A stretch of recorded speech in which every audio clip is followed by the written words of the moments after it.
Hi guys, so in this video I will explore particular dangers, particular challenges and obstacles that an INFJ that is inclined towards, very inclined towards solipsism is going to be exposed to, and things to be aware of when you're in that particular situation. This is of course also a reference to a video that I released very recently, probably yesterday, about INFJs being stretched too thin, where I ended up focusing almost entirely on the adaptive submissive INFJ, probably the most common INFJ anyway, but more than this, certainly the INFJ who's the most exposed to the risk in terms of the frequency of that risk of being stretched too thin and being overwhelmed.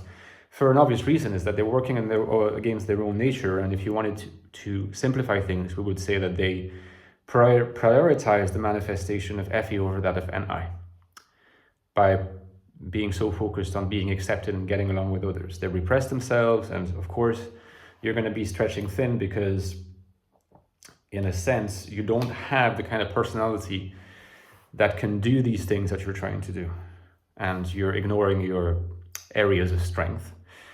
And of course, when you do that, you don't help your own resilience. So you end up being overwhelmed. But we were looking at, in yesterday's videos, we're looking at there's a path of opportunity there, in the sense that when an INFJ of that subtype experiences crisis and overwhelm, that's also an opportunity to explore more of their solipsistic sides, let their NI world be more appreciated, grow, and then go back into external reality with that combined profile of having a certain knowledge and familiarity with external reality, but also the more developed NI consciousness.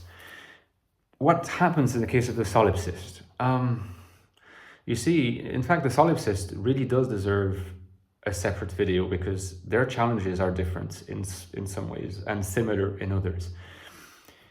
It might be very tempting to say that a solipsistic INFJ does not experience being stretched thin because they avoid other people in the first place, or at least they don't quite avoid them, but they create conditions for themselves. Solipsistic INFJs, the majority of them anyway, do interact with people. They have human interactions. It's not like they're in their cave or, upstairs in their house or whatever, in front of their computer and never interact with external reality. They do, but they create conditions, living conditions, working conditions, so that particular kind of experience is limited to the bare minimum. This is what it means to be solipsistic. Of course, you've got cases of pathological solipsism where essentially the INFJ is really just living by themselves, minimizing their social interactions to almost zero, but that would be quite rare. Now, the solipsist, it is a kind of INFJ, I think a little bit less common than adaptive submissive, but common nevertheless, might really think that, they're not exposed to the risk of being overwhelmed or stretched thin, but it's a false notion, because what's going to happen is that by cultivating your isolation, you're preventing yourself from the opportunity to, from, if you like, benefiting from the opportunity to learn about social interactions and its richness, its demands, its nuances, its dynamics. In a sense, you're not really giving yourself the opportunity to learn and grow through that. It also means that you're really not going to activate anything in yourself regarding your ability to sustain these interactions. Another way of putting it is that your equipment, your social equipment, is limited because you don't allow it to expand.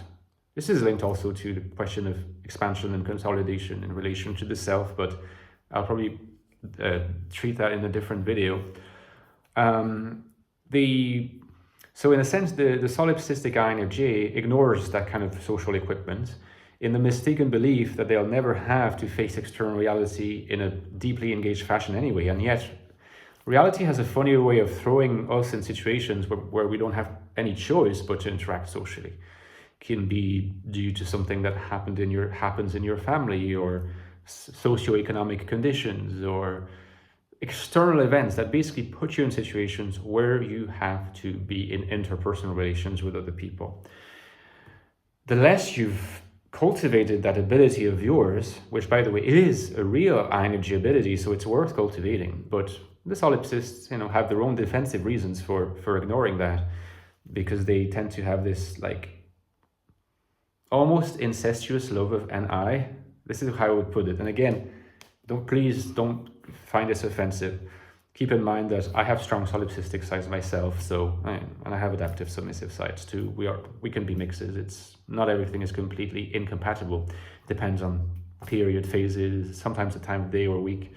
But there is certainly a relationship with NI that is very, very close, and that means devaluing what does not concern NI, particularly the external world, social interactions.